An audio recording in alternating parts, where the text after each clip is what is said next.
Hello guys, बुद्धभूमि 3 रनगाई Kapil वस्तुको यो चाहिँ भौटुवा भन्ने जग्गा हो। यस्तो तरिकाले खोलाले विनाश गरिरहेको छ। यसलाई बचाउ अभियानमा कोही पनि जुटे जस्तो लागेन र यसको लागि यो खोलाले अहिलेको हुने अविरल वर्षाले यसलाई निम्त्याउने समस्या देखिरहेको छ।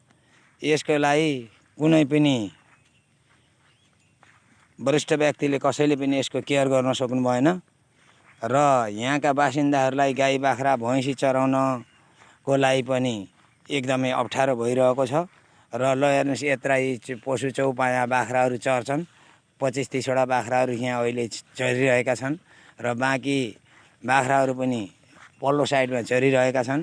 अब यिनलाई चर्ने खाने बस्ने ठाउँ भनेको छैन र त्यस कारणले यो कुनै पनि मान्य मन्त्री महोदयहरूले कसले यसलाई हेर्नुपर्ने हो, यो कुन नेताको अन्डरमा पर्छ, यो खै थाहै लागेन। कसैले पनि यसको कुनै सदुपयोग गर्न सक्नु भएन। यो खोलालाई त्यही पल्लो किनार कटाइदिए पनि धेरै यो बचाउ हुने थियो भन्ने एउटा भावनाले सामान्य किसिमको एउटा मैले भिडियो बनाइरहेको छु। म बुद्धभूमि 3 रनगाई कपिल वस्तुको झोलङ्गे पुलको किनाराबाट बोलिरहेको छु।